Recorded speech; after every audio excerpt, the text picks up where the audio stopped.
예, 하나님 말씀입니다. 누가복음 14장입니다. 누가복음 14장 15절로 24절까지 말씀.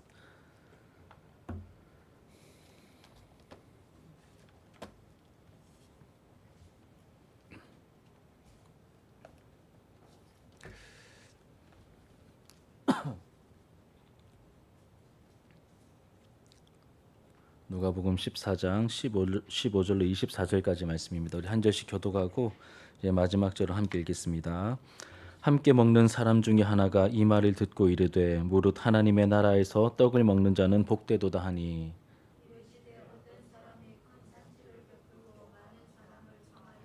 잔치할 시각에 그 청하였던 자들에게 종을 보내어 이르되 오소서 모든 것이 준비되었나이다 하매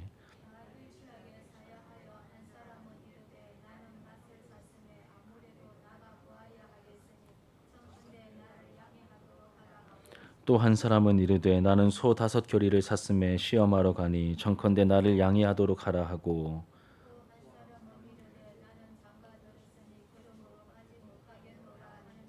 종이 돌아와 주인에게 그대로 구하니 이에 집주인이 노하여 그 종에게 이르되 빨리 시내의 거리와 골목으로 나가서 가난한 자들과 몸 불편한 자들과 맹인들과 저는 자들을 데려오라 하니라.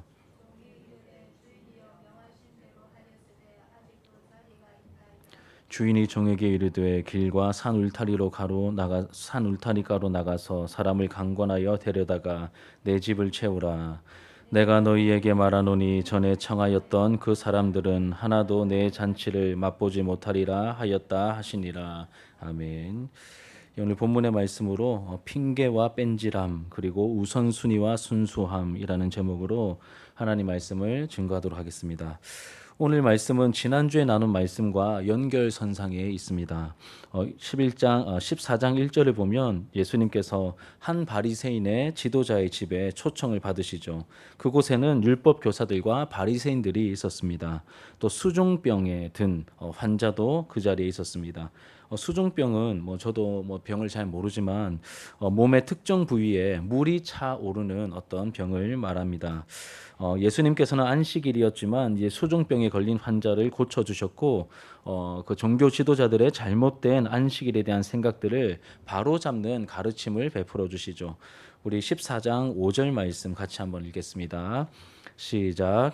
또 그들에게 이르시되 너희 중에 누가 그 아들이나 소가 우물에 빠졌으면 안식일이라도 곧 끌어내지 않겠느냐 하시니. 아멘. 예. 안식일은 여러분 사람 잡는 날이 아니라 사람을 살리는 날이고 우리가 생명을 얻는 날이죠. 이제 수종병 든 환자를 고치시고 난 다음에 이곳에 이곳 초청받은 집에서 이제 그 청함을 받아온 예수님도 초청을 받으셨는데 청함받은 율법 교사들과 바리새인들이 이제 한 어떤 이렇게 좀 추태를 부리죠. 어떤 추태였습니까? 서로 높은 자리에 앉으려고 하는 그러한 추태를 자리 다툼하는 것을 보시며 예수님께서 이제 한 말씀을 하신 내용을 우리가 지난주에 살펴보았습니다. 청함받은 사람들에게 차라리 낮은 자리에 가라고 말씀하시죠. 그리고 청한 자에게는 차라리 갚지 못할 자를 초청해야 한다라고 말씀하셨습니다. 이렇듯 여러분 이제 낮은 곳으로 가는 그 겸손과 또 갚지 못하는 자들을 초청하는 그 약한 자를 돌보는 모습은 우리의 본성을 거스르는 행동입니다. 동시에 하나님을 의식한 행동이기도 하죠. 우리의 본성을 거스르지만 하나님을 의식한 행동이기도 합니다. 우리는 예수님을 본받아 낮은 곳을 향하는 이러한 훈련을 통하여 우리 이제 눈에 보이는 존재가 아니라 눈에 보이지 않는 하나님을 상대하는 깊은 신앙을 우리가 가져야 할 것입니다. 여기까지가 우리가 지난주에 함께 살펴보았던 내용이고 이제 15절부터 보시면 예수님께서 이런 의미심장한 말씀 하고 계시는 가운데 분위기 파악을 하지 못하는 한 인물이 산통을 확 깨는 또 말을 합니다. 15절에 보시면 같이 한번 읽어볼까요? 15절입니다. 시작. 함께 먹는 사람 중에 하나가 이 말을 듣고 이르되 무릇 하나님의 나라에서 떡을 먹는 자는 복되도다 하니. 이렇게 이제 주옥 같은 이제 낮은 곳을 향해야 한다는 이런 하나님을 의식해야 한다는 이런 주옥 같은 말씀을 하고 계시는데 이제 함께 먹는 사람 중에 하나가 이제 그 잔치 자리에 있는 사람이겠죠. 이제 한마디 합니다. 무릇 하나님 나라에서 떡을 먹는 자는 복되도다라고 말합니다. 그냥 이렇게 읽으면 우리의 정서 속에서는 뭐 그냥 별 문제 없어 보이지만 이 당시 유대인들이 가지고 있던 선민 의식에서 이제 나온 말입니다. 이제 쉽게 말해서 이제 아브라함의 자손인 자기들은 이제 자동으로 하나님 나라에 들어갈 자격을 가지고 태어났는데 이 사실이 아무리 생각해도 참 복되다. 예, 우리는 하나님 나라 잔치에서 떡을 먹을 것이기 때문에 우리는 참 복된 사람들이다. 아무리 생각해도 너무 자랑스럽다. 복된 것 같다라고 말하고 있는 것입니다. 그런데 여러분 예수님께서 누가복음 18장에서 이제 지적하셨던 것처럼 누가복음 18장에 보면 이게 정말 이제 두 부류 이제 바리새인과 세리의 기도가 나옵니다. 성전에서 기도하는 바리새인과 세리의 기도가 나오는데 우리가 알고 있다시피 바리새인의 기도가 좀 속된 말로 굉장히 재수가 없죠, 그렇죠? 이렇게 말했죠. 나는 저 죄인과 세리와 창기들과 같지 않음에 감사합니다. 이렇게 정말 영적으로 참으로 이렇게 이제 좀 재수 없는 그렇게 기도하였던 바리새인들의 기도와 거의 결이 같습니다. 거의 같은 뉘앙스의 기도죠. 물론 선민의식 자체가 여러분 다 잘못된 것은 아닙니다. 내가 하나님의 자녀야. 건강한 선민의식은 도움이 됩니다. 근데 무엇이 문제냐면 이 선민의식이 도를 넘어서 뭐가 되냐면 병적인 교만이 됩니다. 선민의식을 제대로 컨트롤하지 않으면 이것이 도가 지나쳐서 병적인 교만이 되어버리죠. 여러분 우리도 같은 본성을 가지고 있기 때문에 조심해야 합니다. 예수 믿은 지 오래된 사람들일수록 이런 함정에 빠질 가능성이 굉장히 높죠. 예. 뭐 저는 이름이 뭐 사무엘에다가 뭐 모태 신앙이고 제가 제일 위험한 녀석이고 뭐 여러분들도 위험한 이제 군, 위험군 이신 게 팩트입니다. 좀 여러분 들으시기에 섭섭하시겠지만 그것이 팩트죠. 아무튼 예수님께서는 이렇게 재수 없는 말을 했던 그 사람의 말을 들으시고 큰 잔치 이야기를 하시며 하나님의 생각은 어떠하신지 이렇게 비유로 설명해 주십니다. 제가 지난주에도 말씀드렸듯이 여러분 중요한 것은 우리의 생각이 아니라 하나님의 생각입니다. 우리는 우리가 봤을 때 이 정도면 뭐 괜찮지 뭐 생각할 수 있는데 하나님께서는 전혀 그렇지 않게 여기실 수 있다는 것을 우리가 함께 좀 생각했으면 좋겠습니다. 이제 이야기 내용은 이렇습니다. 어떤 사람이 큰 잔치를 준비하였습니다. 그리고 많은 사람을 초청하였죠. 유대인들은 주로 언제 잔치를 베푸냐면 특별한 손님이 찾아왔을 때, 혹은 아이가 젖을 뗐을 때, 혹은 결혼식 때, 추수를 마쳤을 때 잔치를 크게 베풀었다고 합니다. 제가 참고한 자료에 보니까 이렇게 큰 몇 가지 경우를 소개하고 있더라고요. 특별한 손님이 왔을 때, 아이가 엄마 젖을 뗐을 때, 또 결혼식 때, 그리고 추수를 마쳤을 때 잔치를 베풀었다고 합니다. 어떤 잔치든 상관없이 이 유대인들의 잔치 예절은 이렇다고 합니다. 1차로 미리 사람을 보내어 초청하여 약속을 잡습니다. 스케줄을 잡는 거예요. 그 초청 대상자들에게 이제 가서 약속을 잡고 이제 오겠다고 한 사람들을 위해 모든 것을 미리 이제 준비합니다. 이게 2차 준비죠. 먼저는 약속을 잡고 두 번째는 오겠다고 한 사람들을 위해서 미리 다 세팅하고 준비를 해 놓습니다. 이것이 잔치 예절입니다. 아마도 이미 이런 절차를 이제 거쳤을 것이고 주인은 더 후한 친절을 발휘하면서 잔치할 시각에 한 번 더 종을 보냈다라고 이야기에서 말하고 있죠. 여기서 첫 번째 여러분 두 번의 초청이 있습니다. 하나는 예약을 미리 잡는 거고 두 번째는 실제로 이제 시간이 되었기 때문에 이제 초청하는 것입니다. 이 첫 번째 초청을 거절하는 것은 뭐 문제가 크게 되지 않습니다. 하지만 중요한 이유가 없음에도 불구하고 이 2차 초청에 거절하는 것은 초청한 이에게 엄청난 모욕감을 주는 행동이라고 합니다. 저도 이 문화권이 아니기 때문에 책을 참조한 내용이라서 이렇게 간접적으로 전할 수밖에 없습니다. 1차는 괜찮은데 1차 때 간다 해놓고 2차 때 별 이유 없이 거절하는 행동은 그 초청한 주인에 대한 굉장히 모욕적인 행동이라고 합니다. 예전에 수년 전에 이제 호날두라고 하는 굉장히 유명한 축구 선수, 이렇게 메시와 호날두, 세계 축구에 이제 신계에 있는 사람이 아니라 그 정도 축구를 잘 차는 이 두 대상이 있는데 그 굉장히 팬이 우리나라에 많았습니다. 메시만큼 호날두도 많았는데 호날두가 우리나라에 왔어요. 몇 년 전에 왔습니다. 그런데 호날두가 왔으면 볼을 차야 되는데 그 우리나라 팬들이 볼 찰 거를 기대하고 경기장에 막 수만 원씩 수십만 원씩 갔는데 호날두가 안 나왔습니다. 경기에. 그 굉장히 유명한 사건이 호날두 노쇼라고 굉장히 유명한 사건이 아니고 유명한 사건입니다. 사건. 이때 우리나라 사람들이 뭘 받았냐면 모욕감을 느꼈거든요. 이 뭐 우리나라를 알로 보나? 저도 굉장히 모욕감을 느꼈습니다. 호날두는 쳐다도 안 봅니다. 그때 이후로 지가 어디서 뛰든 상관도 안 합니다. 그러니까 이제 그런 모욕감과 비슷한 2차 초청에서 당연히 호날두가 뛰어야 되듯이 당연히 초청에 임해야 되는데 초청에 임하지 않는 것은 그렇게 초청한 사람으로 하여금 모욕감을 느끼게 하는 행동이라는 것이죠. 여하튼 종들은 이렇게 이제 주인이 시킨 대로 가서 이제 오십시오. 모든 것이 준비되었습니다라고 초대하였습니다. 그런데 초청받았던 사람들이 하나같이 모두 거절하였습니다. 18절에 보면 다 일치하게 사양하여 전부 다 하나같이 다 사양을 해버리죠. 모두 거절했다는 뜻입니다. 그리고 핑계가 이어집니다. 핑계가 이어지죠. 자, 첫 번째 사람은 이런 핑계를 댑니다. 밭을 샀기 때문에 나가봐야 한다라고 얘기하죠. 밭을 샀기 때문에 나가봐야 한다. 우리 18절 말씀 같이 한번 읽겠습니다. 18절 시작. 다 일치하게 사양하여 한 사람은 이르되 나는 밭을 샀음에 아무래도 나가보아야 하겠으니 청컨대 나를 양해하도록 하라 하고. 이 당시의 관습은 밭을 구매하기 전에 이미 그 밭의 내력, 밭의 어떠함을 충분히 조사를 했다고 합니다. 그러므로 여러분 구입한 밭에 나가보는 행동은 특별히 의미가 없는 행동이에요. 왜요? 사기 전에 이미 다 그 내력과 어떠함을 다 이렇게 알아봤기 때문에 사고 난 다음에 뭘 조사하러 간다는 것은 쓸데없는 행동이죠. 말도 안 되는 핑계를 지금 대고 있다는 것입니다. 상투적인 핑계일 뿐입니다.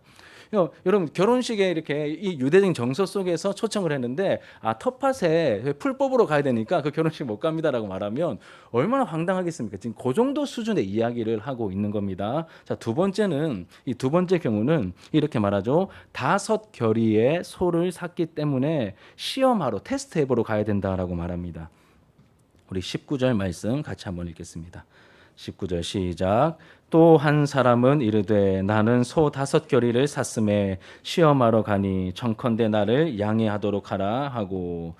이제 밭에 일을 시키기 위한 이 소를 살 때 역시 이제 사기 전에 먼저 테스트하는 게 이게 순서입니다. 사기 전에 먼저 점검하는 것이 일반적이므로 지금 이 사람의 행동도 정말 말도 안 되는 핑계를 하는 겁니다. 이미 이제 사기 전에 다 테스트가 끝난 소입니다, 여러분.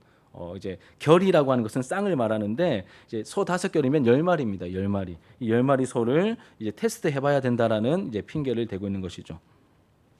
이 당시에 이제 소를 매매할 때 소를 파는 사람이 지정한 날에 지정한 밭에서 소들이 짝을 이루어서 밭을 가는 시범을 직접 보여줬다고 합니다.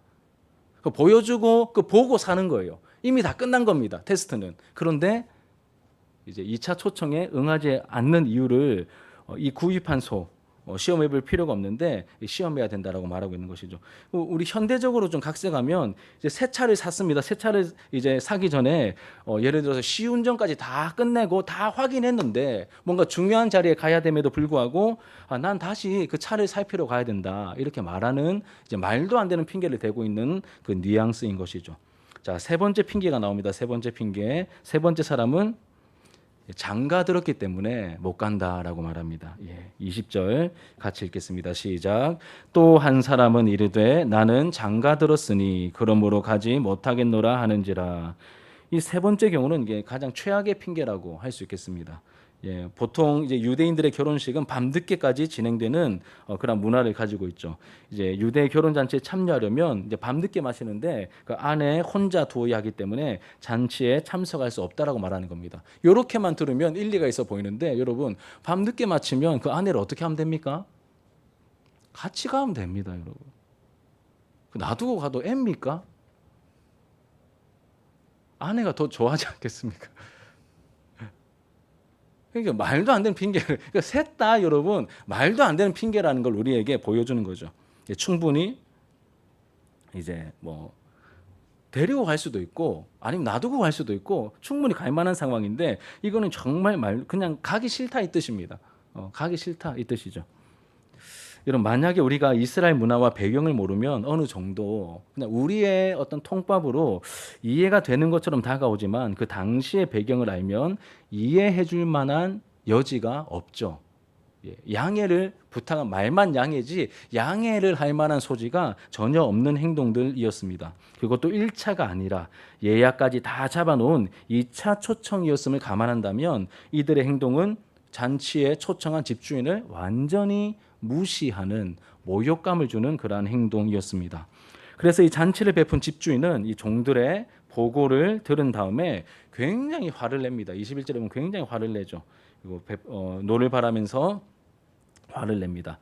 이제 집주인은 종들에게 빨리 시내와 거리와 골목으로 가서 가난한 자들과 몸 불편한 자들과 맹인들과 저는 자들을 데려오라고 하시죠. 우리 21절 같이 한번 읽어볼게요. 21절입니다. 시작. 종이 돌아와 주인에게 그대로 구하니 이에 집주인이 노하여 그 종에게 이르되 빨리 시내의 거리와 골목으로 나가서 가난한 자들과 몸 불편한 자들과 맹인들과 저는 자들을 데려오라 하니라. 아멘. 여기 나오는 사람들, 가난한 자들, 몸 불편한 자들, 맹인들, 저는 자들, 이런 사람들, 이들은 당시에 제대로 사람 대접을 받지 못하던 그러한 인권의 이제 사각지대에 있던 사람들이죠. 늘 무시당했고 부정하게 여김을 받았고 하나님 나라에 들어갈 자격이 없는 것처럼 여겨졌던 사람들입니다. 하나님 나라에 들어갈 자격이 없는 것처럼 여겨졌던 사람들입니다. 그리고 그런데 아이러니하게도 예수님께서는 공생의 사역 기간에 주로 이런 사람들 만나셨죠. 이런 사람들을 만나고 상대해 주셨습니다. 잔치의 초청이 여러분 일반인 유대인들을 넘어서 이제 사회적인 유대 사회의 아웃사이더, 이 아싸들, 아웃사이더들에게 넘어가고 있는 모습을 보여주는 그러한 장면인 것이죠. 그런데 이 소외된 사람들을 데리고 왔음에도 불구하고 자리가 다 안 찼죠, 그렇죠? 자리가 다 차지 않자 주인은 이제 길과 산 울타리로 나가서 사람들을 강권하여 데려와라라고 그렇게 내 집을 채우라고 말합니다. 23절 같이 읽겠습니다. 시작. 주인이 종에게 이르되 길과 산 울타리 가로 나가서 사람을 강권하여 데려다가 내 집을 채우라. 아멘. 여러분 길과 산 울타리는 이제 이제 성문 밖을 가리킵니다.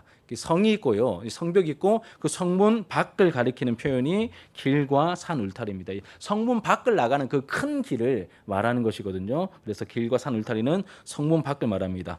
이곳은 이제 환영받지 못하는 나그네들과 이방인들이 주로 거주하는 이제 곳입니다. 이런 뜻이죠. 이 복음이 공로나 값없이 은혜로 하나님 나라에 들어올 수 있는 그 초청이 유대인들의 경계를 넘어서 일반적인 유대인들의 경계를 넘어서 어디까지 갔습니까? 그 사회적인 아웃사이더들에게까지 갔었는데 이제는 그 울타리도 넘어서 어디로 갑니까? 이방인들에게까지 갈 것이다라고 하는 것을 우리에게 보여주는 말씀입니다.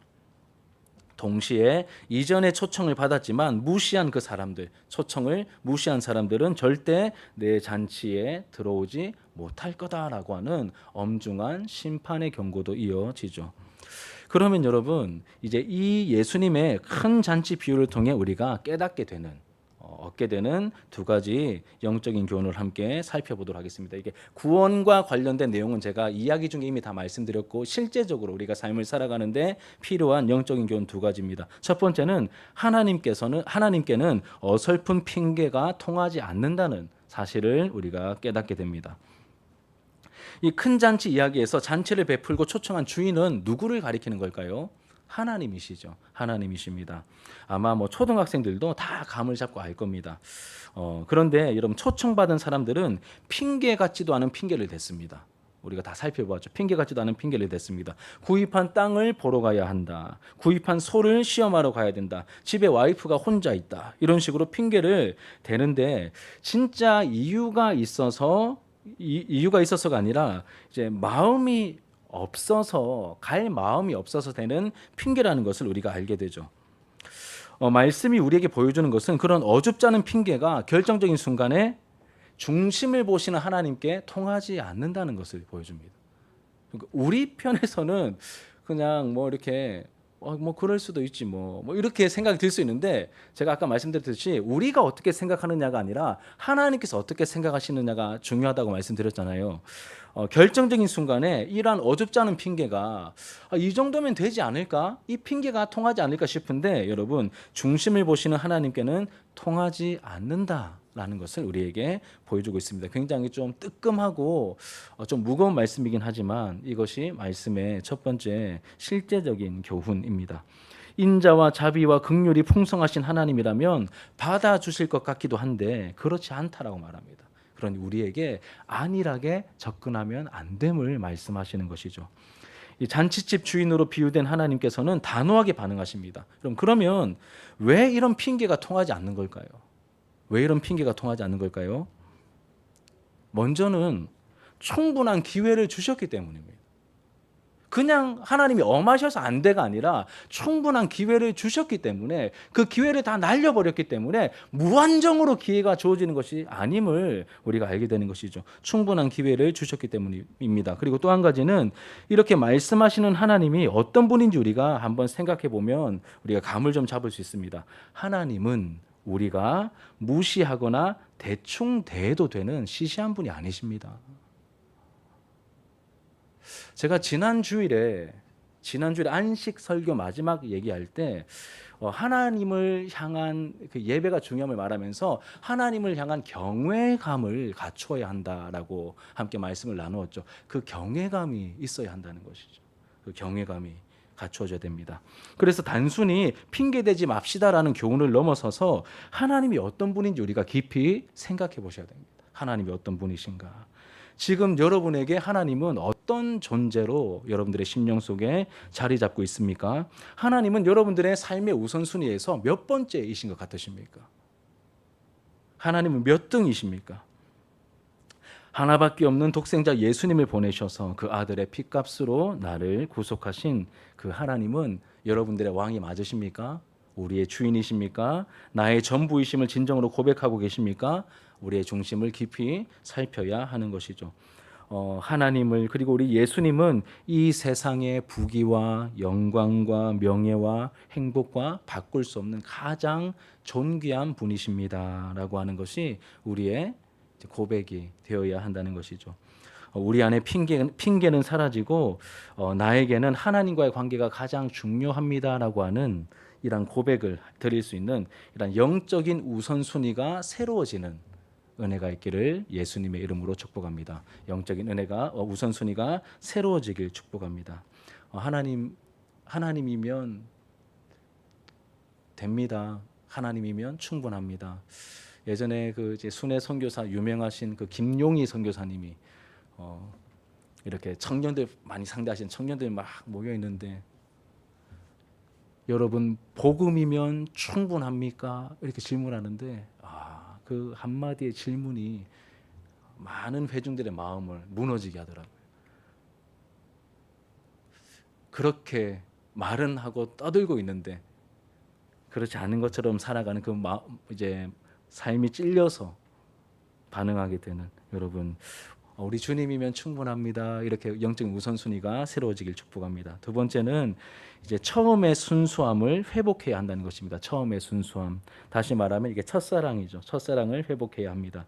이런 비유 속에 초청받은 사람들이 핑계를 대죠. 이 핑계, 저 핑계 되는 모습 속에서 이런 무엇을 느끼게 됩니까? 저는 한 단어가 생각났습니다. 한 단어. 그 한 단어가 오늘 이제 제목에 나오죠. 핑계와 뭐요? 뺀질함입니다. 뺀질함. 핑계를 대는 이 모습 속에서 이제 느껴지는 이 한 단어는 뺀질함이었습니다. 참 적절한, 뭐 저 혼자만 그렇게 생각하는지 모르겠는데 참 적절한 단어인 것 같습니다. 제가 좀 뭐 이렇게 이야기를 드리면 이게 사역하는 경험이 쌓여가면서 느끼는 것이 있습니다. 우리 초신자들은 앞에 선 교역자가 뭔가를 얘기할 때 이야기를 하면 거의 대부분 뺀질거리지 않고 그대로 따라옵니다. 순수하게. 여러분 아시죠? 여러분도 초신자였던 시절이 있으시지 않습니까? 그래서 아무것도 모를 때는 그냥 받은 은혜가 너무 감사해서 앞에 말한 사람이 뭐 말하면 선배들이 말하거나 교육자가 말하면 잘 따라옵니다. 그런데 이제 우리 오래 묵은 오래 묵은 기존 신자들은 뺀질뺀질하게 반응하는 경우가 많죠. 이제 코로나 시기에 우리가 모여서 예배를 못 드렸습니다. 그때 중고등부와 청년부를 맡고 있었는데 그때 중고등부 예배를 아침 시간에 그때 이제 제가 섬기던 교회에서는 9시에 예배를 드렸거든요. 그 예배를 드릴 때 못 모이니까 줌으로 예배를 드렸습니다. 줌으로 그 아이들 이렇게 줌에 들어와요. 이렇게 막 이렇게 선생님들 챙겨주시고 뭐 한 24명 이렇게 들어옵니다. 그러면 제가 몇 번 강조하거든요. 막 이렇게 마스크 써도 된다. 대신 얼굴 좀 보여줘라. 예배 드리는 거다. 목사님하고 얼굴 좀 보고 그러니까 뭔 말인지 아시죠? 줌으로 얼굴을 안 보여줄 수 있거든요. 그냥 목소리만 나가게 할 수 있습니다. 그러면 여러분 누가 얼굴을 보여주고 누가 얼굴을 감출까요? 중학교 1, 2학년 아이들은 얼굴을 다 오픈합니다. 중고등부 올라온 지 얼마 안 된 아이들은 다 오픈을 해요. 그런데 이제 고등학교 한 2학년 이렇게 넘어가는 애들은 막 부탁을 해도 안 하는 거예요. 막 요런 뉘앙스라는 거죠. 여러분. 요런 뉘앙스입니다. 뺀질뺀질함의 이미지가 요런 거라는 겁니다. 사랑하는 여러분 어떠십니까? 순수하십니까? 아니면 좀 뺀질거리시는 것 같습니까? 이렇게 웃으면서 이야기하지만 나는 괜찮을 거야, 나는 아닐 거야라고 속단하지 마시고 하나님께서 나를 어떻게 보실지 깊이 나를 한번 생각해 보셨으면 좋겠습니다. 오래 묵어서 많이 뺀질해졌고 건방져버린 모습이 발견된다면 우리의 신앙이 성령의 은혜로 말미암아 다시금 순수하고 부드러운 모습으로 회복되기를 또 부탁드리며 축복합니다. 저도 많이 찔립니다. 많이 찔리더라고요. 나는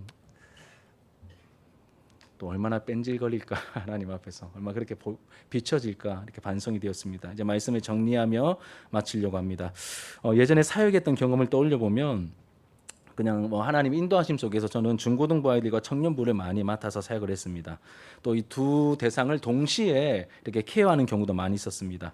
아이들을 상대해 보면 혹 교회에서 사역을 같이 하다가 아이들이 일을 좀 도와주다가 이렇게 일을 같이 하다가 시간이 늦어지는 경우들이 종종 생깁니다. 뭘 만들거나 뭐 연습을 시키거나 하다 보면 시간이 늦어지는 경우가 생깁니다. 그럼 미안한 마음에 교육자니까 또 시간이 너무 늦어지면 9시, 10시 되면 이제 밥을 챙겨서 먹여서 보내는 게 그 가정에도 예의이기도 하고 그래서 아이들에게 너희들 배고프니까 뭐 좀 먹으러 가자 이렇게 뭐 챙겨줍니다.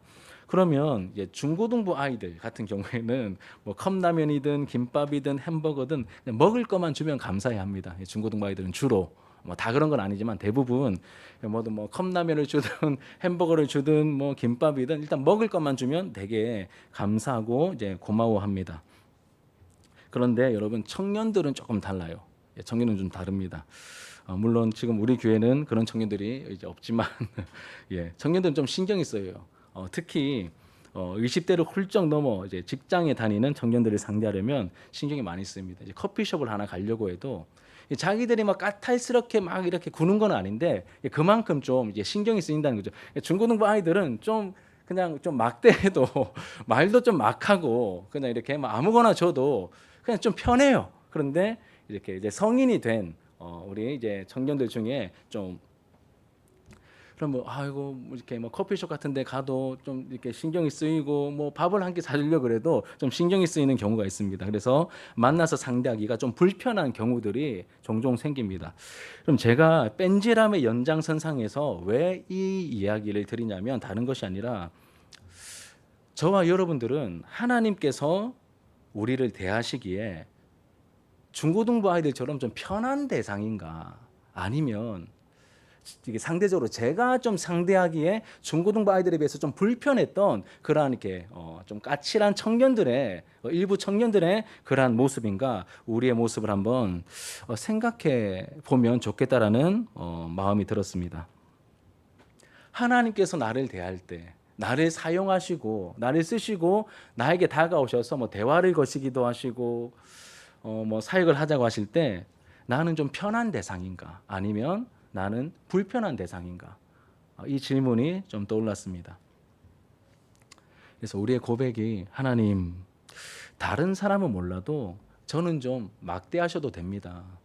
저는 그런 걸로 충격이나 상처 안 받습니다. 하나님 저를 좀 막 굴리셔도 하나님 괜찮습니다. 그래도 저는 하나님밖에 없고 하나님이면 충분합니다. 이렇게 저와 여러분들이 하나님 앞에 그런 깊은 고백을 올려드릴 수 있게 되었으면 좋겠습니다. 이렇듯 연약한 나를 사랑해 주시는 주님이 계시고 또 연약한 나 같은 녀석을 받아주시는 고마운 교회가 있고 그렇게 세상에서 우리 교회가 내가 몸담고 있는 교회가 최고인 줄 알고 또 우리 목사님이 최고인 줄 알고 우리 교회 성도들이 서로가 천사처럼 또 여기고 그렇게 신앙생활을 했었던 그 처음의 순수함이 아직 내 안에 살아있는지 우리 자신을 좀 살펴보셨으면 좋겠습니다. 오늘 말씀을 통해 주님께서 바라시는 것, 성령께서 말씀을 통해 깨닫게 해주신 내용처럼 여러분 이 핑계와 뺀질함이라는 이 껍데기는 좀 성령께서 말씀을 통하여 좀 벗겨내 주시고 성령의 검으로 도려내 주시고 하나님을 향한 우리의 우선순위와 하나님이면 충분한 그 풋풋했던 어떤 그 첫사랑, 그 순수함이 회복되기를 원하시는 것 같습니다. 말씀과 성령으로 주님과의 관계에 다시 생기가 돋아나는 은혜가 있기를 예수님의 이름으로 축복드립니다. 우리 함께 말씀을 기억하면서 우리 고백하며 찬양하도록 하겠습니다.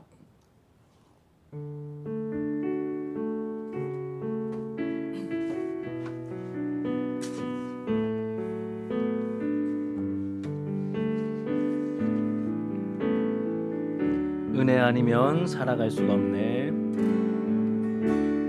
은혜 아니면 살아갈 수가 없네.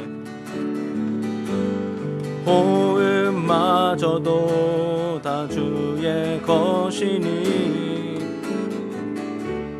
세상 평안과 위로 내게 없어도 예수 오직 예수뿐이네. 은혜 아니면 살아갈 수가 없네. 호흡마저도 다 주의 것이니 세상 평안과 위로 내게 없어도 예수 오직 예수뿐이네. 크신 계획 다 볼 수도 없고 작은 고난에 주께 묶인 나의 모든 삶 버티고 견디게 하시네. 은혜 아니면 살아갈 수가 없네. 나의 모든 것 다 주께 맡기니 참된 평안과 위로 내게 주신 예수 오직 예수뿐이네. 크신 계획 다 볼 수도 없고 작은 고난에 지쳐도 주께 묶인 나의 모든 삶 버티고 견디게 하시네. 크신 계획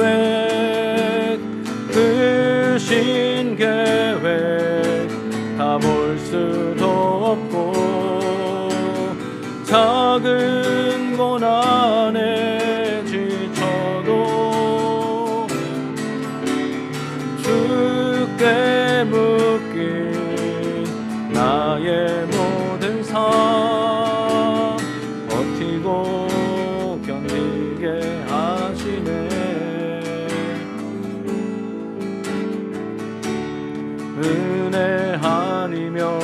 살아갈 수가 없네.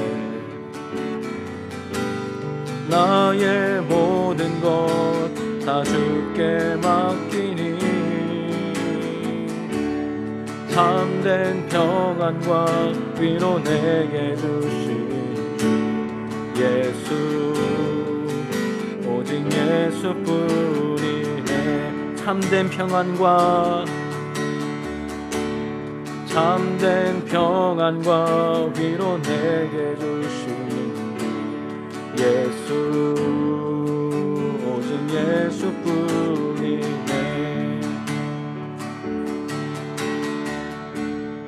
나 무엇과도 주님을 바꾸지 않으리. 아멘. 다른 어떤 은혜 구하지 않으리. 오직 주님만이 내 삶의 도움이시니 주의 얼굴 보길 원합니다. 나 무엇과도 주님을 바꾸지 주님 다른 어떤 은혜 필요가 없습니다. 다른 어떤 은혜 구하지 오직 주님만이 내 삶의 도움이시니 주의 얼굴 보기 원합니다. 주님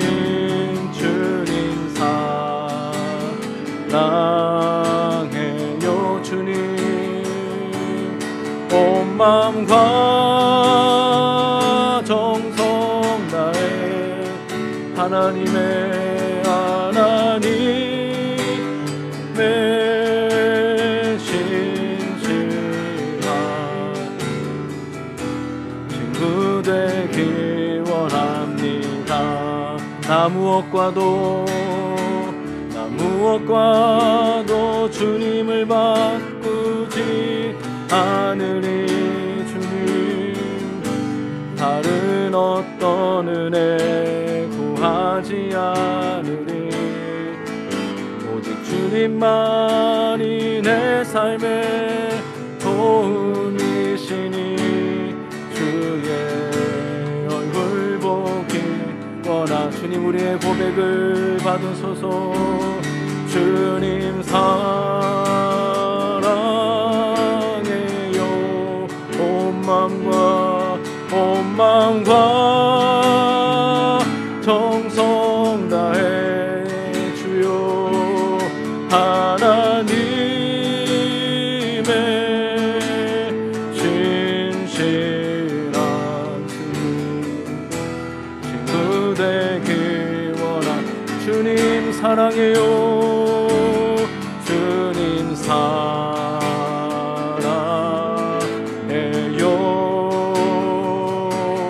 온 마음과 정성 다해 주 하나님의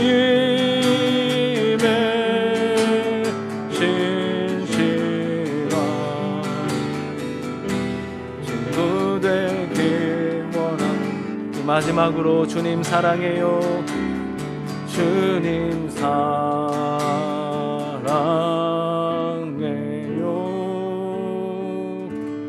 온 마음과